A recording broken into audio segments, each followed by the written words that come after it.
Hello and welcome back to Loud and Proud Orlando here on another Tuesday night for our Orlando Pride podcast. Except for tonight, we are joined by a very special guest. Orlando Pride head coach Seb Hines is here to talk with me and Luis. We're going to be interviewing him, asking him some of our questions about the season and what we think so far. So, Luis, how are you? And most importantly, Seb, welcome to the pod. Thank you. Thanks for having me on. No problem. Yeah, it's a pleasure, Seb, to have you. Thank you so much for obviously granting us this interview today. So we'll go to the questions. Pretty much, Orlando Pride had a rough start. A history of failed head coaches, GMs, several player issues since the club was founded. You were in the midst of all of that. What was the situation you kind of inherited? You took the interim coach job back in 2022, I believe. How do you learn from the previous coaches that were there with you?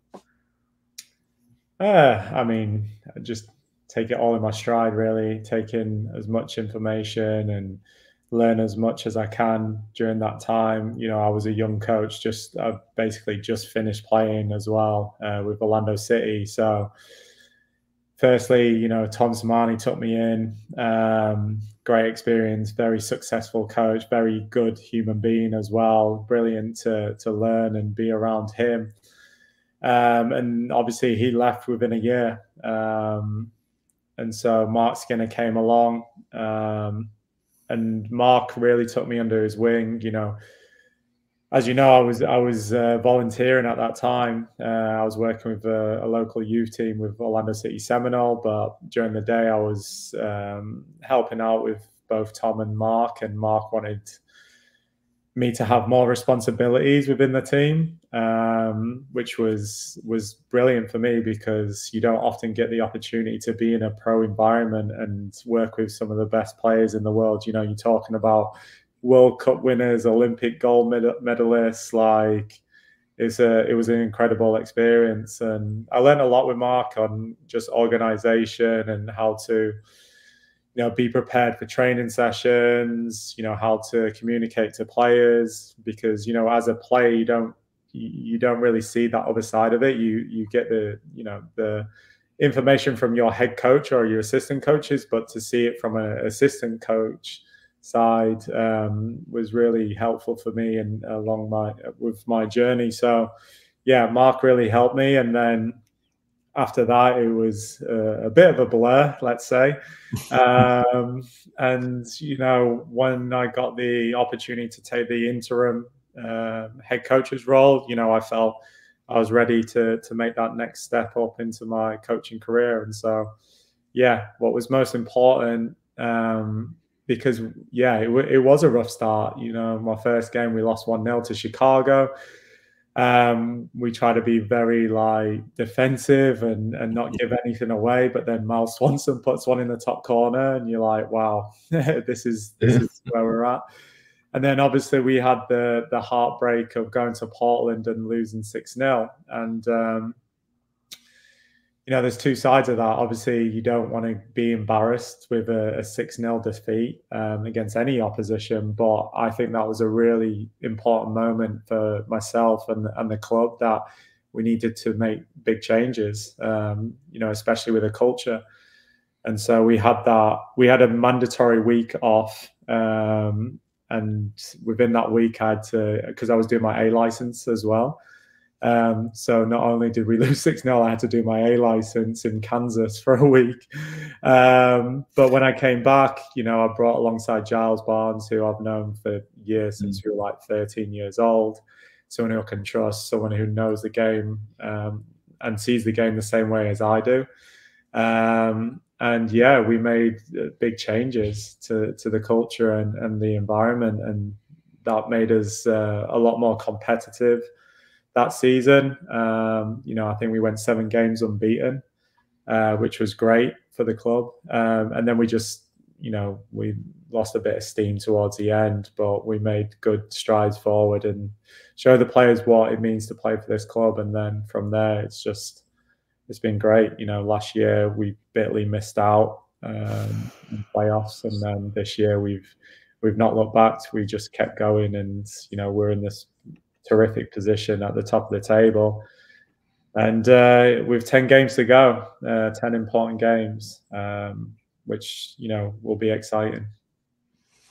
Well, you kind of answered my question a little bit there, Seb. First of all, I want to say great to hear you talk about Tom Samarny, because I think he is, what a guy, one of my favorite people ever to have the pleasure of working with. I didn't know Mark Skinner that well, but great to hear that he had such an effect on you. And all of this led to you having your opportunity to come in and make those changes. So sort of you talked about a little bit there, but since Haley and you really took over control of the Pride, we have seen a real switch, a 180 completely in the club's culture. What do you think is like the most important aspect of building that culture, and how do you maintain that same culture going forward?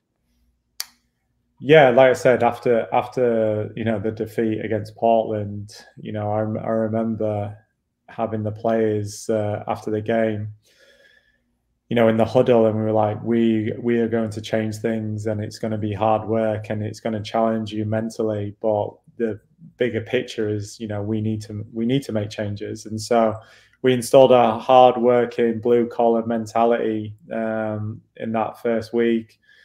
Lots of competition, no entitlement for positions. Players have to earn the right to play, and the players fully bought into it. And so going into 2023, we just reinforced that message again. We invested in a lot of young players as well, young talented players. You can see we heavily focused on the draft. And again, it was just getting the right pieces together and creating that culture where it is hard working. It doesn't matter if you're a first year rookie or you're a seasoned veteran. We're going to select the players who are going to go out there and perform and get us the results. And yeah, you can see that from the start of even mid-season of 2022 to where we're at now. We've really just focused on that side of it. And you can see now that even when we've gone through injuries or suspensions, we've continued to stay competitive because of the players that we have around us who we work with each and every day, that they're fully bought into that sort of mindset and that character. And just to kind of build up on what Joe was saying too, and those young core of players that you brought into the team, it seems that both brands, City and Pride, are really good at the draft. Yeah. So, I kind of wanted to ask you, one of the strengths I believe this Pride squad has is the positional flexibility and versatility. How do you approach this with the athletes, with the players? Let's say, I've been playing as a D mid for throughout all my college career, but then I come in and boom, shakalaka, I'm a left back. How do you work on your position with a player who probably hasn't done it before? I mean, you just yeah. I mean, I've been in the game for a long time, and you see the characteristics of a player and their attributes, and as much as they might have played youth team or college in a certain position, the pro league is very different, and they have to be willing to buy into that as well.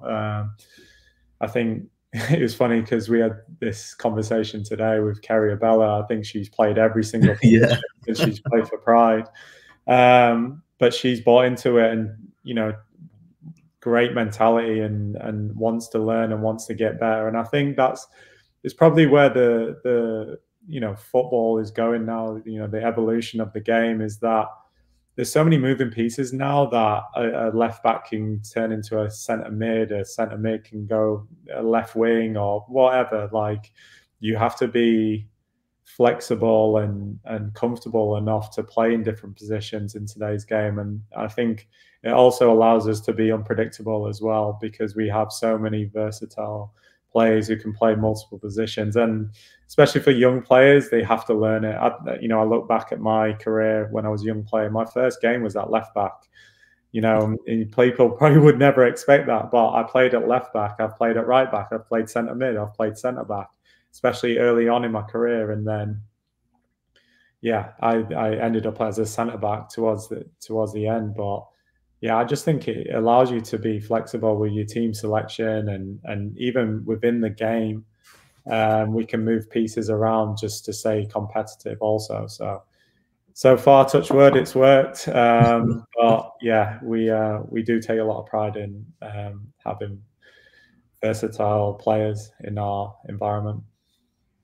I think it's a great asset to have, Seb. I mean, I forgot for a minute that Haley was a right back, right? She's been so good at D mid, and I think that's, like you said, it's the same attributes a lot of the time in different parts of the field. So, especially like Carrie owns the left wing, she can do that anywhere up that left side. But you think last year she played centre mid a lot for us. Yeah. She played really well at centre back when she's played. Yeah, she played centre back, and like go back to the second game of the season where we don't have an out-and-out centre back, and we've had to put Kerry Abella and Brie Martinez there, and so yeah, it allowed us to still be competitive. We managed to get a point.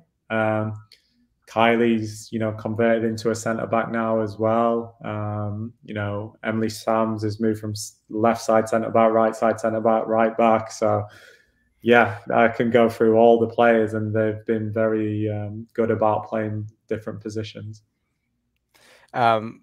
We have a wealth of young, strong talent in this team, Seb. I know, as well, mixed in with some like veteran players and some world-class players.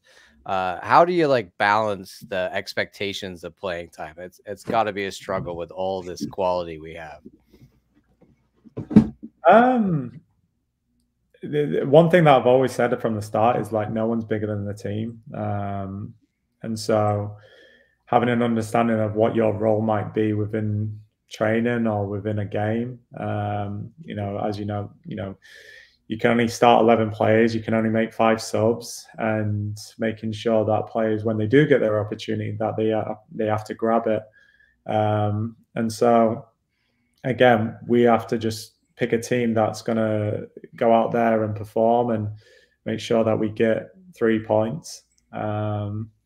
And that's whether, at the start of the year, middle of the season, end of the season, everyone's going to play a role in what we want to achieve at this year. And so the players have been terrific with that and having that understanding. And again, football's a funny old game. A lot of things can happen within the season, injuries, suspensions, but you have to make sure you're ready when you're called upon, and that's probably the easier way to balance it out. And again, like I said earlier, we want to be unpredictable. We might see something within the opponent that we want to exploit, and making sure that we have, the players who can successfully produce what we are asking from them. And so, yeah, it's an ongoing thing that we have to install into the players, but they are very much bought into it. Now, the Pride are, they've been really well represented in the Olympics. What does it mean to the squad to have their kind of their teammates included? How have you integrated the internationals back into the squad after a long time being away with their national teams, especially coming up the game against Houston? Yeah, like you said, it has been a long time. I think first of all, I think it's a massive compliment to the club and what we've done in such a short space of time.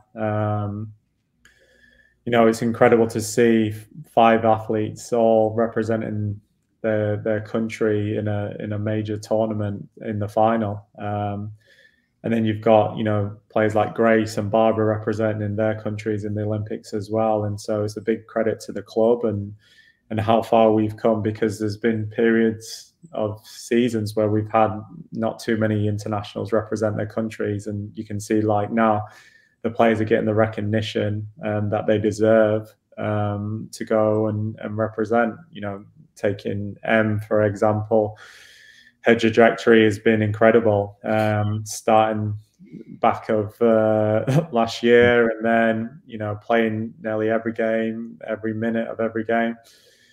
And then she's continued that momentum into this season with having to play, you know, a different position and showing her versatility to then ultimately getting, you know, the call up just to train, but then impressing the coaches enough to then get the call up to go to Paris and sitting on the bench. And yeah, I think the last part was hopeful. We were all hopeful that she would get onto the field, but it wasn't meant to be. But, you know, she comes home with a gold medal, which I think she's not too you know, worried about not getting too many minutes, because she knows that will come. But then you've got players like Marty, who walks away with a silver medal, and she's put so much into, you know, the sport, and invested in so much into, you know, Brazilian football, and showing a pathway to a lot of young players to aspire to be the next Marta as well. And, you know, a lot of credit has to go to her, along with a lot of the other Brazilians, and they should all be very proud of what they have achieved. And, you know, we talk about the character, you know, the players wanting to come back into our environment because, you know, that we've got unfinished business to do. And the accolades that they've got through this summer tournament with the Olympics is not enough for this season. So then wanting to come back and integrate with the team and getting them into training early enough that they can contribute to this Friday's game against Houston is, again, a massive credit to their character and their mentality, and that's what we live for. I'm sure there's a lot of hungry players there ready to get going and restart. So, like you said, obviously we're undefeated so far in the season, top of the league. We had this break for Summers Cup. The Olympics players have gone away. You know, how do you deal with getting back into the season after such a long break? And, you know, how do you maintain that winning mentality that you've had up until now?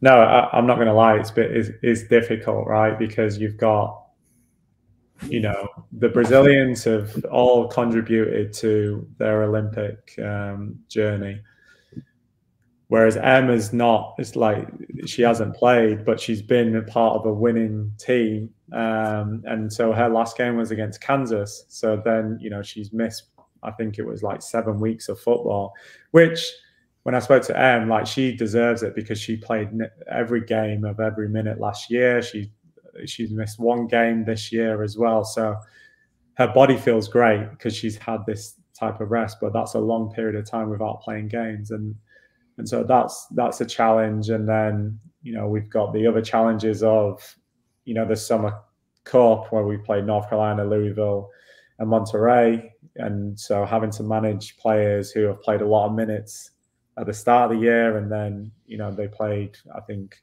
one game, missed a game and played a game, and then you've got players who haven't played the start of the year, but then they played substantial amount of minutes in the summer tournament. So I think it's been a good balance. As you can see, we didn't organize any friendlies during this time because, you know, it's another game, and we felt it was best to get them all integrated back into training and building those relationships back up and connecting again and back to how we want to play and our principles and our style of play, without doing it in a game and having it in a training environment. And so we've made it competitive. We've made training competitive. It's, you know, 6v6s. Tomorrow will be, again, 6v6s, and just installing that mindset and that mentality of winning and being competitive back into the training environment, which transpires into the game on Friday, hopefully.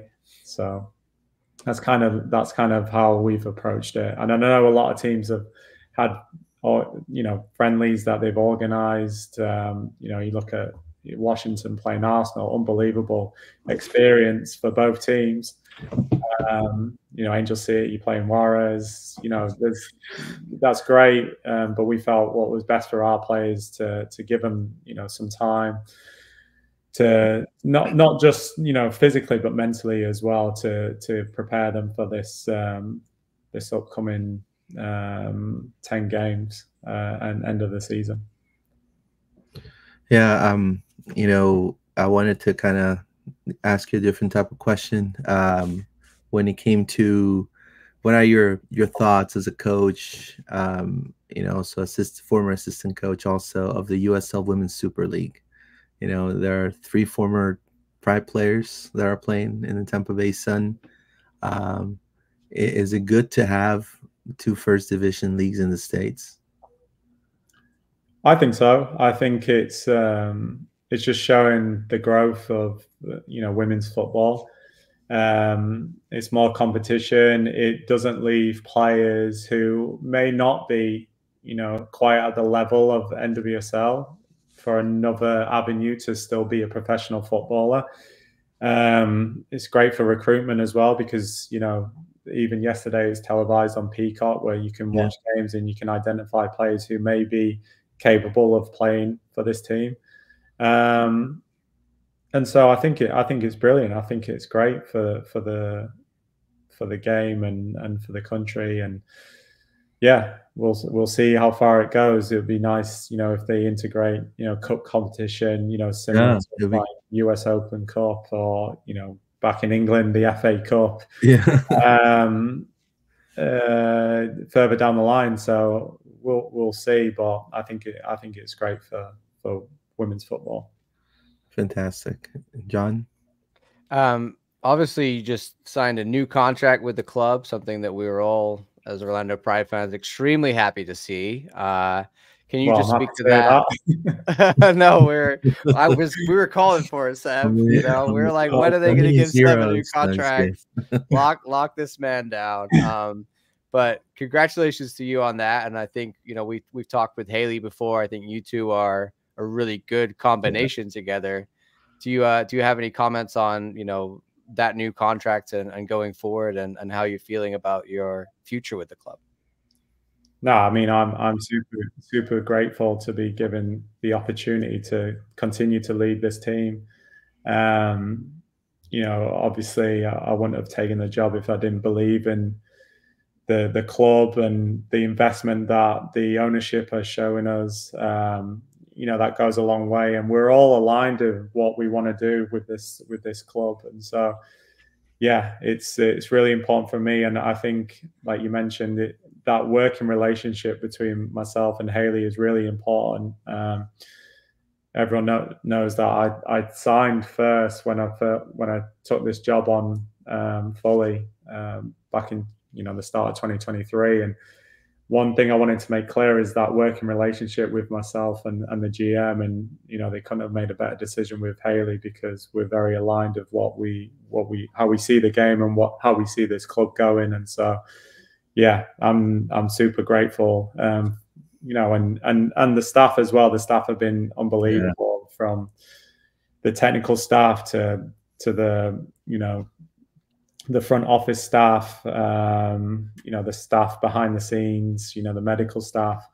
It's such a great working environment, and everyone wants to be a part of it. And even the players, they've been terrific to buy into the ways that I want to play. It's not the easiest. It's not an easy way to play football. It's entertaining, but it's hard work.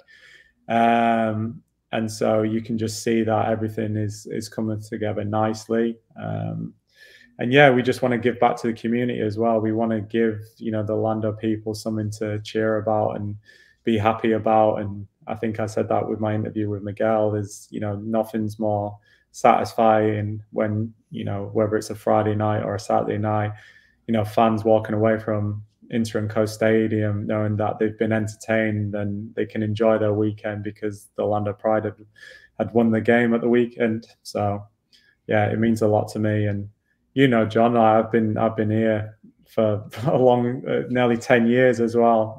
Yeah. So, yeah. You've been here as long as I have, Seb.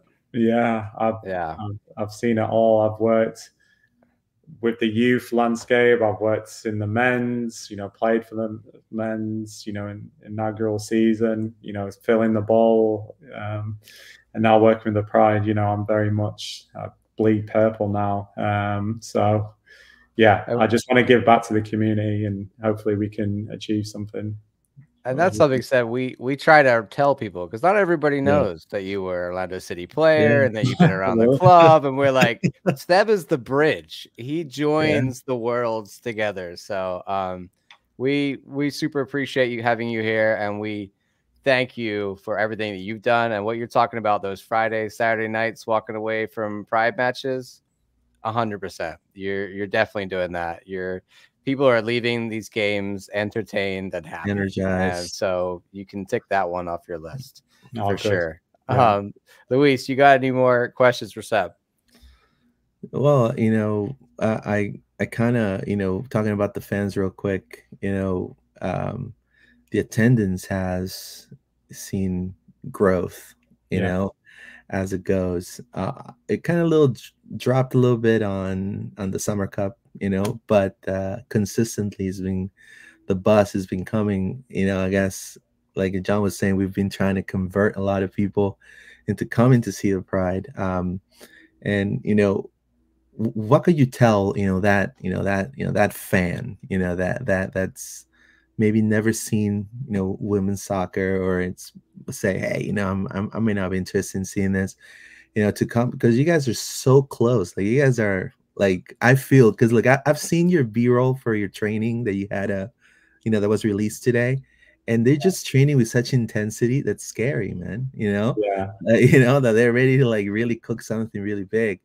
And me and John discussed, and we're like, what if they actually deliver that championship that the city is yearning for since the inception of the team, both brands, are we going to see Interco filled up? I think they deserve it. I think that the players deserve it. I think you deserve it. I think the coaching staff, I think everyone deserves it. What do you feel about that?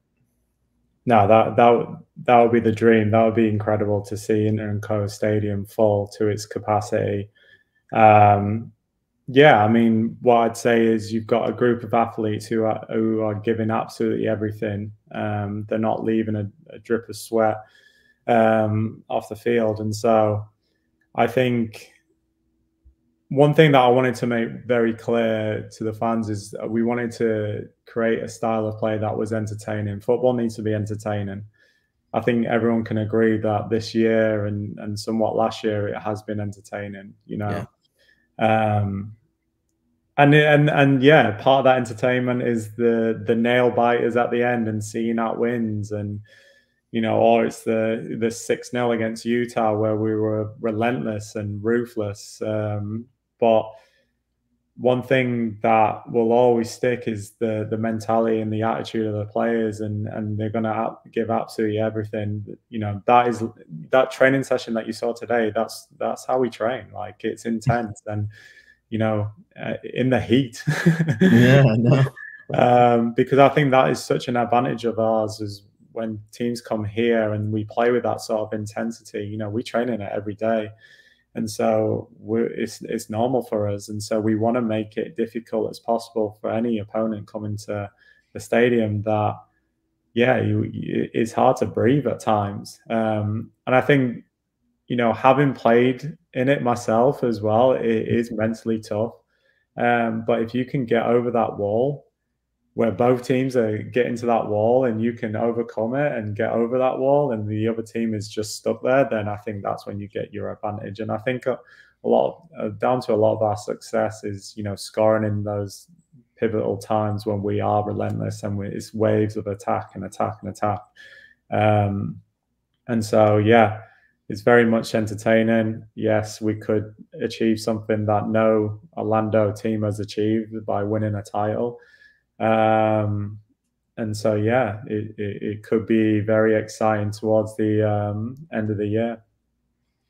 Well, we're definitely going to do our bit to make sure that these attendances keep growing. I want to get this, 10,000 mark out of the way, and then 15, and hopefully we're getting to the point where we're in a deep playoff game and we're packing out that stadium, Seb, because just like you, I think it would be amazing to see that thing full of Pride fans. Do you have any, like, we always do a wild card question on interviews, so do you have anything you want to say, or any questions for us that you want to say for the fans here at Orlando Pride? A wild card. I don't know if I've got a question, but we threw it on you. So if you don't, that's okay. But we'd like to give you the opportunity to say something if you want to say something. No, I mean, for me, for the fans that are coming out week in, week out, we're very appreciative of your support and your investment in this team. I can hear you. We know that the fans play a pivotal part in our success as well. I always call it the 12th player, and it does really help when the fans are vocal, that it really spurs the players to go that little bit further. Those extra inches really do make a difference. So continuous support, ask a friend. Hopefully they can come out and support this team as well. And hopefully we can repay you with a championship or a ring. That's what they are right over here, rings. Yeah, it's all about the ring. They don't care about they just want the bling. It's not the shield, is it? It's the ring. I just want the cup to put it at I want the shield. I'm traditionalist, Seb. Us Englishmen, we want the shield. I'm like that as well, but yeah. Any sort of silverware. We'll take anything at this point. We'll run to the hills with silverware, Seb. No, I mean, it's incredible. Like I said, we've only had one playoff in the history of Orlando Pride, and I think this team has underachieved since its existence. And so, yeah, we just got to continue to tick boxes. Obviously, at the start of the year, our first goal was to make the playoffs, and then we'll take it from there.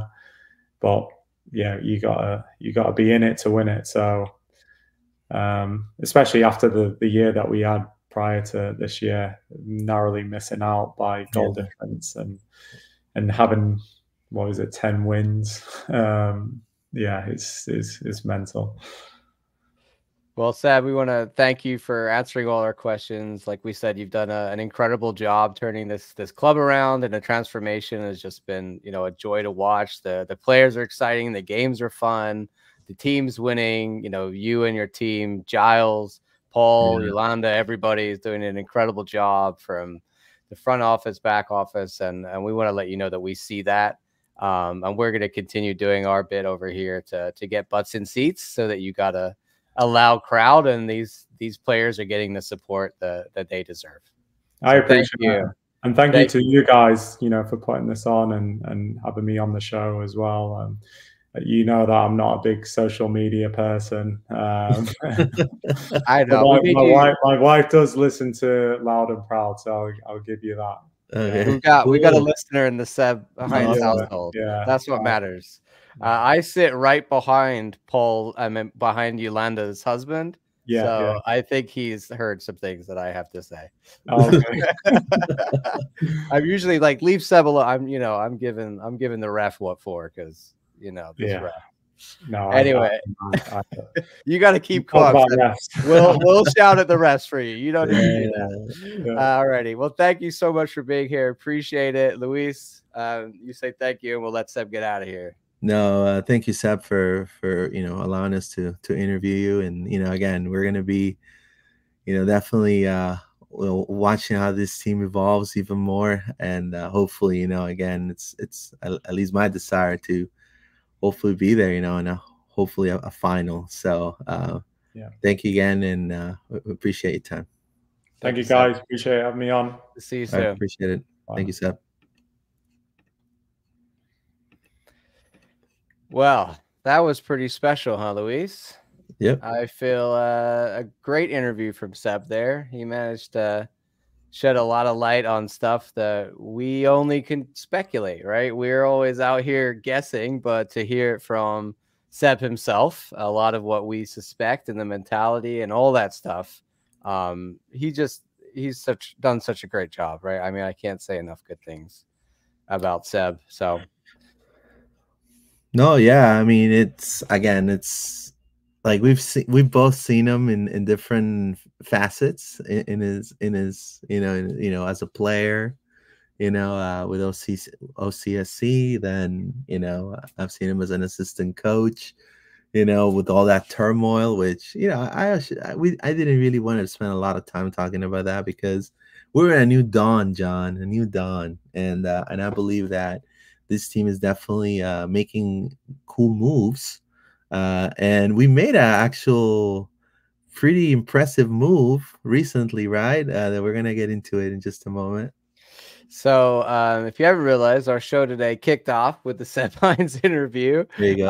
And then we're also going to be talking about Carson Pickett, who has returned to Orlando Pride. So that's huge news. We didn't even talk to Seb about this, but we had so many things to ask him.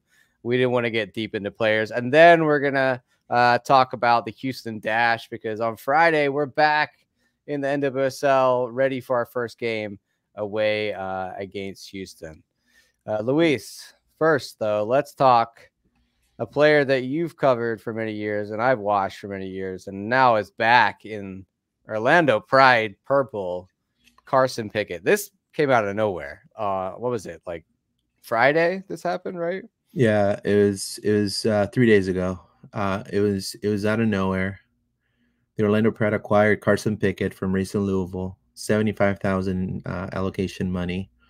And look, this is something that it really, like, you were talking about that bridge with Seb, and honestly, Pickett is also a bridge, because when we posted this, as soon as communications released it, and boom, send it out, and we got so many thumbs up, so many comments from City fans, and saying, oh, this is amazing, this is great, this is awesome, so happy about this decision, I'm gonna go see the Pride now, like, so I didn't really counted how big she was with the City and Pride fans, but she is massively influential. So, and also she's an amazing defender, so I'm just we've gotten stronger, having Emily back, then you got Carrie Lawrence, and you got now Pickett, Abello, so it's we're definitely stacked, and it's exciting. It's exciting, you have somebody that identifies with the club, excited to be part of the Pride organization. She said, Haley and Seb have created the kind of environment and culture that any professional will love to be a part of. I can't wait to join the team and help bring an NWSL championship to Orlando. I'm so excited to reconnect with all the Pride fans and to have the opportunity to represent them once again. So fantastic. I thought it was one of the best news of the weekend. So I don't know, what are your thoughts when you heard about this? Happy surprise. Haley's very good at doing her business without anybody finding out. We need some insiders on Pride side. So no, that's not what we're about here. But it's just we were all watching for Orlando City news, and then this Orlando Pride news comes out of nowhere, out of left field. We signed one of the best left backs in the league. I mean, correct. I think Carson Pickett is like arguably one of the best left backs in the league still at the age of 30. I just think we, like a lot of the players that were here in that period of time, Luis, 2019 was really rough. 2020, right? And now she's seen the difference. She wants to come back, or maybe Haley's gone, hey, we need you to get back. Carson has played for Seattle Reign. She went to, after she left us, she went to North Carolina and Racing Louisville most recently, but she's a veteran of this league, knows it inside and out, a plug and play, throw her in the back line, ready to go player. I think, Luis, what has happened here, and Seb kind of verified this for me and what he said earlier about Carrie. I think what we've done is say Grace is not available for this season. We're going to put Carrie at left wing and bring in Carson. Yeah, and I think that's what we're going to see. And that's why Seb was like talking to Carrie about positional changes. But we've seen Carrie at left wing. We know she can do that. And she's amazing on the 1v1, especially on the left flank. Like, it is pretty scary what they're building in a way. It's good for the Pride, but I don't think you sign Carson Pickett for the bench. Maybe you do. Maybe we're that deep. But I don't think so. I think Carey's going to be up at left Yeah. wing, and Carson's going to be at left back. I just And think you she's know, such an asset. You want to put her on the field. and then you're gonna have Amanda going to the U20s. It's just, it makes sense. Yeah.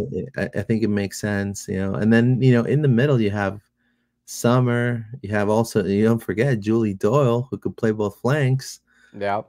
So it's like, man, I think the biggest part of this, though, like you said, Luis, is the mentality thing. She left a club that was in disarray and probably said, she probably went straight to North Carolina and said a lot of bad things about Orlando Pride. And I wouldn't blame her at that point. Yeah. Because that's what happened. You're disenfranchised with a workplace. You leave, you're not going to reflect well back on that workplace. But we've turned it around, and now she can see, okay, this is a club that I want to. This is an environment that she said clearly is one of the best environments in the league. She can see that. So massive kudos to Seb and Haley for doing that, for then showing these players, and maybe, Luis, this is the beginning of a return for a lot of Pride players that some maybe not, but we could see this happen again with the similar situation with ex-players that left. Would you bring back Taylor Flint? I would not bring back Taylor Flint. No, I'm just saying. Not based on her recent activities. I know, right? No, thank you. I think there's certain players. There's certain players that we have a connection with. I think Carson is one of them. Morgan. So no. Well, come on, Luis. Now we're getting silly. Anyway, I'm just joking. Don't bring up AM. I get upset. No, Carson, but this was definitely pleasant news. Like when I saw that, and this is massive news. This is a just the reaction of actually City and Pride fans was really most rewarding, and everyone that didn't know so much about her but recognized her. You know why? Because of that picture, that iconic picture of little kid doing the fist, with her. Yeah. And I think, it was just my thing. I think they should recreate it. I'm sure that kid now it's like what, 12 years old, maybe, I believe I can't remember who, but somebody posted in one of the groups who's the parents, and they were really excited that she's back. Yeah. The kid's probably like, now what? Yeah, that's awesome though. Carson is an incredible person and a great ambassador, and I think it's just great to have someone like that back in the organization. So kudos to Haley for getting another great signing done. I think a little bit, maybe like I said, sad because what happened with Grace. Yeah. If you haven't seen, obviously Haley was very outspoken with what happened with Grace and blamed the Zambian coaches and national team for not looking after her properly. Was pretty much what she said out on Twitter. So sad for Grace that has happened, and we're sad that we've lost her. But happy that we've got Carson in, and I think that most likely this is the replacement we're seeing because of that season-ending injury. All righty, Luis. Let's move on to preview the Houston Dash. Houston Dash, this is going to be our first game back. We said we got 10 games left in the regular season. So sort of like a race to the finish here. Obviously, we are here, top of the table, plus 20 goal difference, Luis. Woo, that's nice. 38 points out of 16 games played. Way down here in 12th are the Houston Dash. A team that historically would have been a good team in NWSL, but more recently have struggled down at the bottom of the table, and are a team that I think we should be able to beat without a huge amount of trouble. I'm not want to say that we're overly confident or overly, we need to make sure we're going into all of these games with the right mentality. But if you look at this one on paper, we are the heavy favorites, and we should be winning this match. Your first sort of opinions on the Houston Dash matchup, Luis?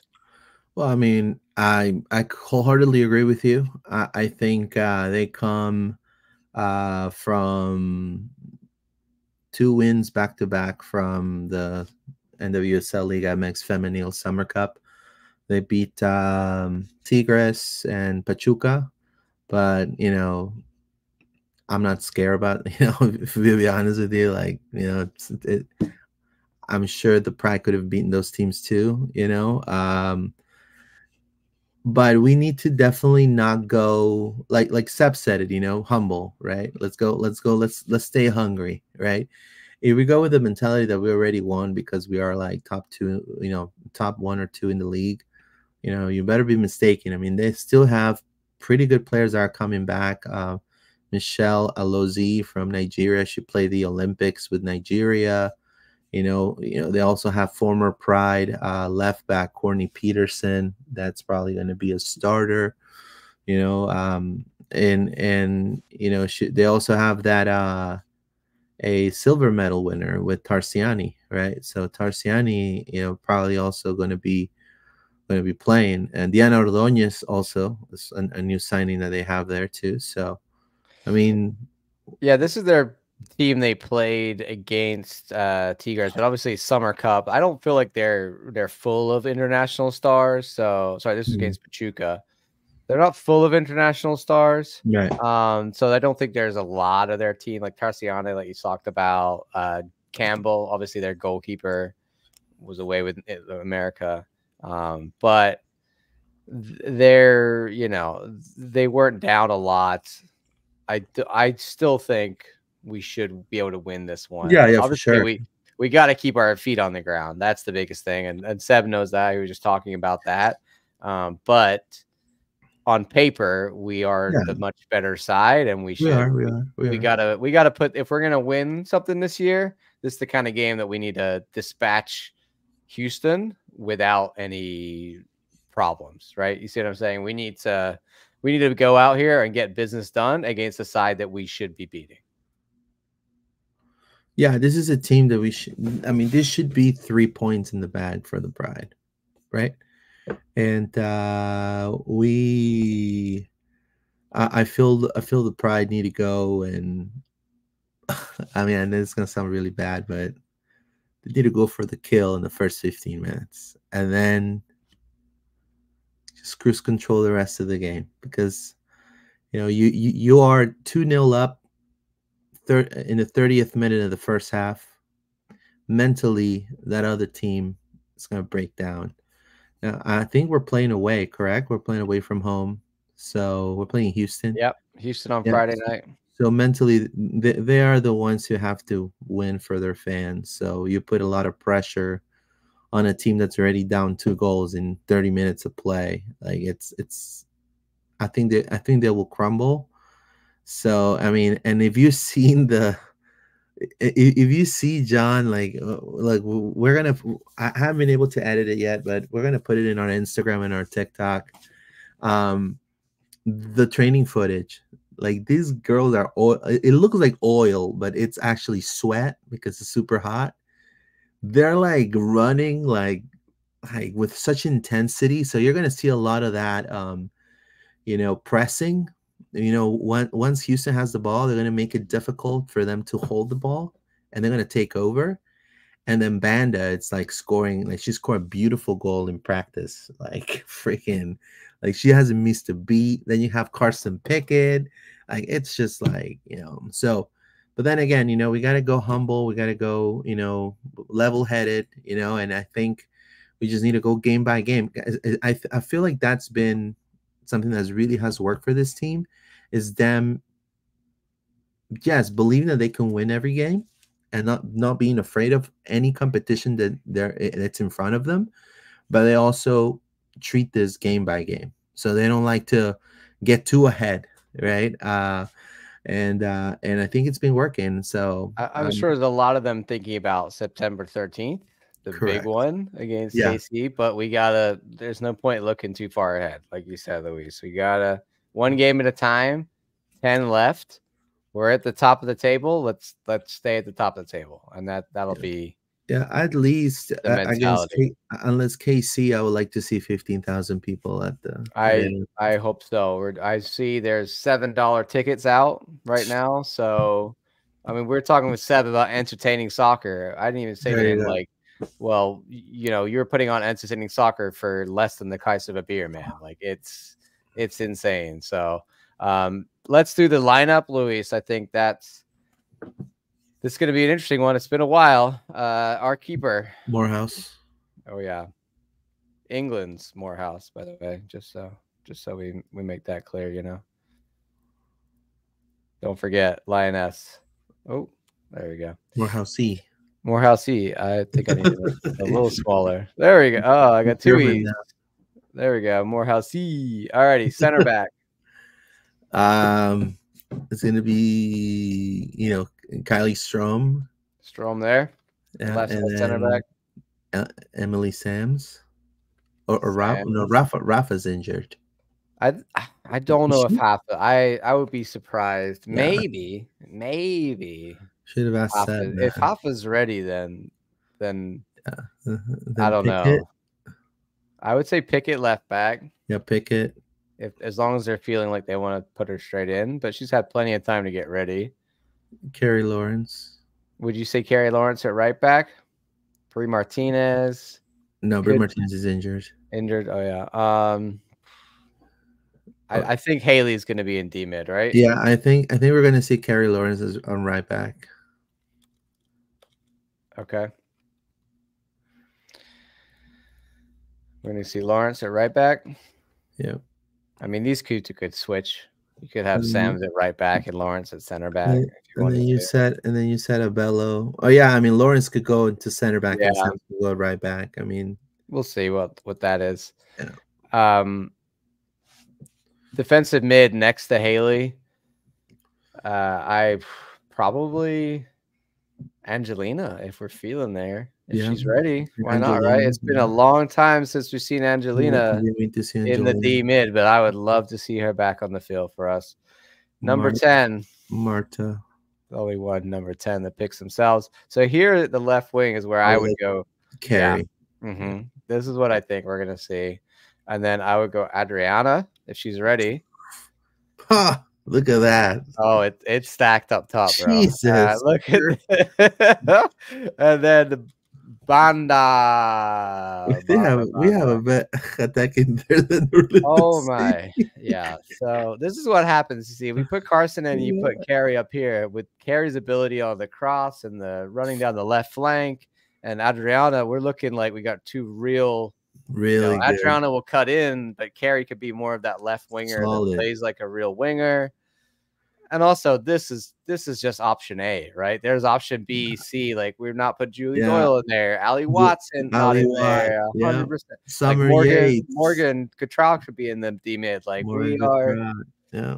Seb is a lucky man in the sense that he's got so many options to choose from, and we just gotta, pick the fit players. That's what I would say about the ones that come back, like especially the Brazilians, because they played so much. Like, is that going to affect them? Maybe Angelina, Marta. Marta probably will play, but maybe Angelina, Adriana potentially rested.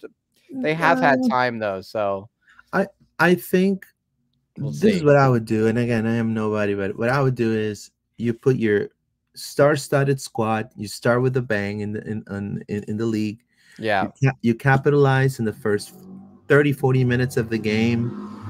Pride up 2-0, 3-0, and then you make the switch in the second half. So maybe you take Marta out in the second half, you put Summer, you take Adriana out, you put Allie.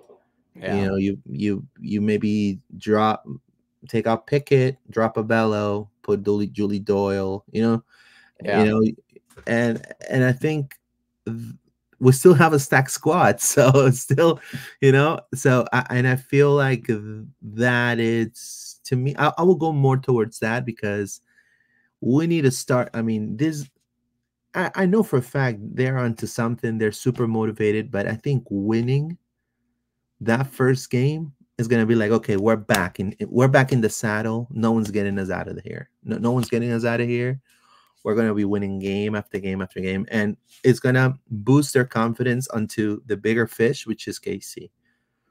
And, I think that's what we got to do. I mean, we have the team to do it. I mean, and I'm sure Marta and Adriana and Angelina are like itching for playing time right now. Yeah. Like Seb said, they've won something, but they're hungry for more, and especially like Martha, I'm sure, has come off that like happy with a silver, but probably a little bit like I left something on the table, and I want a first place trophy finish, whatever that is, and this is her opportunity right now. So I'm expecting a very hungry Martha when we come back. And Angelina too. Like I think she really impressed during the World Cup. And like we said, we haven't seen her play for us since she got injured way back. Like, and then she didn't play since she came when she was ready for Brazil. So I really think she's a massive part of this midfield that we haven't been missing, so to say, because we've been fine. But I do think she makes a significant difference when she's in there connecting the D mid into the attacking mid into the attack up front. I feel like the Brazilian coach underutilized Angelina, in my opinion. I feel I don't understand why he didn't start her, man. It I'm would so have mad about that. given it would have given the Brazilian national team more of an edge to play against the US. I mean, she already plays against the level of competition with the Orlando Pride. Why not putting her as a starter? I never understood that, and I think their coach pretty much hinder them in a little bit. That's just my opinion, but nonetheless, I mean, I think they're hungry for that, to give the fans and also to give the city of Orlando their first major championship in a sport. I mean, I think it'd be amazing. For sure. Last few pieces of news here. Oh yeah, Luis, you want to talk yeah. about Amanda Allen, right? Yeah. So Amanda Allen, you guys can check it out on our Facebook. So Amanda Allen was called up for Canada's under-20s national team for the 2024 FIFA U20s Women's World Cup. So phenomenal. Congrats to Amanda Allen. She's going to be Ali Lemos is called up for the U20s, but that happened last week. Correct. Ali Lemos was called up for the US. And also, I do want to say, we followed former Pride players that are playing in this new league called the USL Super League. USL Super League. I live pretty close by, and I said, hey, let me go as a fan. Let me go as a fan and just enjoy the game. And I went and I bought my ticket. It was a Blake High School. It was a massive event. It's an inaugural season for the Tampa Bay Sun. Jordan Listro, or Jordan DeMarco now. So also Erica Timrak was there, and also Kristen Edmonds was there. So it was a great experience. I do want to say it was very grassroots. It reminded me a lot of old, Pride games, and beginning of the season, first year Pride games, first year City games, very, very grassroots. But nonetheless, it was a draw, 1-1. It was a goal by Brooke Hendricks, the defender of a corner kick, of a set piece. Erica Timrak played until minute 69th minute. I think he played until 69th minute. And then Jordy Lister played the whole entire game. So they're making 3 former Pride players are to me, the hottest team in this new league called the Tampa Bay Sun. And it would be cool if at some point, we have the I-4 Derby. It would be cool. I just feel like it's meant to be sometime, like the I-4 Derby with the Tampa Bay Sun. I think it'd be fantastic. Let's get a preseason game organized. You know what I mean? Like let's do some, like Seb was talking about, friendlies, and like let's do a friendly against them. Correct. I would love a little cup, a little preseason cup. The I-4 Cup. We'll host that. We'll have them, maybe a couple other, maybe get some internet. You know what I mean? Like why can't we do our own Orlando Pride International preseason tournament thing? Maybe we'll bring a team from Mexico, bring them, you know, have somebody us from do a South little, America, do a little, do a little semifinals, finals, just a little warm up and watch us play. Because I'm also excited about the potential of loans, like we talked about, and obviously they're D1 as well, but I don't think the standard is at NWSL yet, and I think it's going to take a while to get there, if it ever gets there, because NWSL is getting all the best players in the world right now. So it's going to be difficult for USL to steal, you know, signings from NWSL, but it is good. Like Seb and Haley had said, we want more women's soccer. That's only a good thing. So I think it's awesome that they're doing this. I love that there's people going, sold out crowd, opening game. Yeah, it was sold out.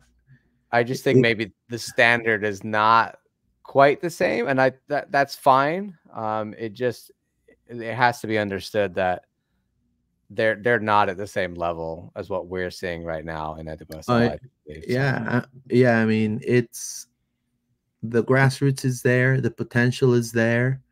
Yeah, they've got all of USL backing them, which is massive, and what they've done with small clubs is amazing. They have a great goalkeeper right there. She was phenomenal. I think she actually had 3-4 key saves the whole entire match. They play against Dallas Trinity, you know, and you know, let me tell you, I mean, yeah, you're completely right. I mean, Jordan Listro looked like Chouameni. You had Erica Timran look like Iniesta in Japan, and then you know Edmonds look like their top players are you know ex players, so that gives you the idea. So Edmonds looked like Gusto from Chelsea, like around you know. So it was pretty impressive, and but they're brewing something. So it gives a platform for players like that wouldn't have played for us, like, well, no longer, right? They might have just fallen out of the game. Now there's another professional league they could look at. So similar climate. I mean, and then good things. You know, like that's the cool thing about it. You know, if like Seb was saying, it's fantastic how for women's sports. You know, it was great to see so many people supporting women's sports, you know, and that's the type of atmosphere that I would like to see also for the Pride, you know, especially because they're like this to win silverware for the City Beautiful. And, you know, to see it on the other side, how this brand new little team is coming up and this league is actually vamping, you know, with all these, you know, women's soccer teams is phenomenal. I wish them nothing but the best. We're going to be following closely. I do want to say we're going to be following them closely. So it's not going to be the first time you hear about us talking about the Sun. But I just want to kind of share that, you know, my reporting senses will not, I wanted to enjoy and not film anything, not take any pictures. Just wanted to sit down for a day. Be a fan for a day, grab my hot dog, you know what I mean? Grab, you know, and I can help myself, John. I can help myself. Well, speaking of being a fan for today, Friday, there is a club watch party, another one.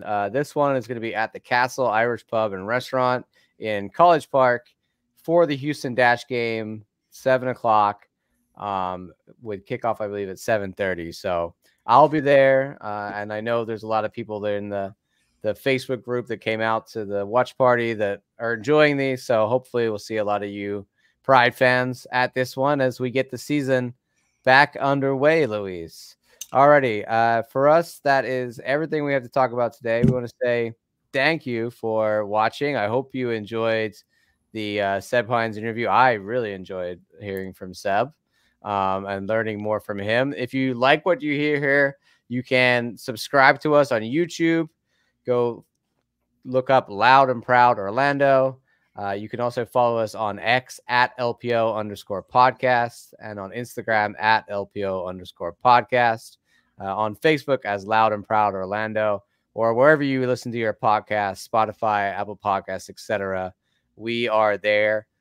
Subscribe, like, follow, all those good things. It really helps us. Hopefully this video gets lots of likes and lots of follows and lots of watches. Because we're talking with Seb. It was a special one. And we appreciate all of you being here for that. Luis, anything else to say before we get out of here? No, appreciate you guys. Appreciate you guys, your support. Thank you to Seb for being in the pod, and for also Mrs. Hines that listens to us. So appreciate that. That means a lot. And no, vamos Pride. You see, I didn't bring up the Tunchai video. I was like, I'm gonna resist. I won't show Seb the video of him beat by like we did last episode. Yeah. No, we should not do that. We will do that. Maybe next time. Time. All righty, everybody. Thank you for listening. And vamos Pride. Vamos Pride.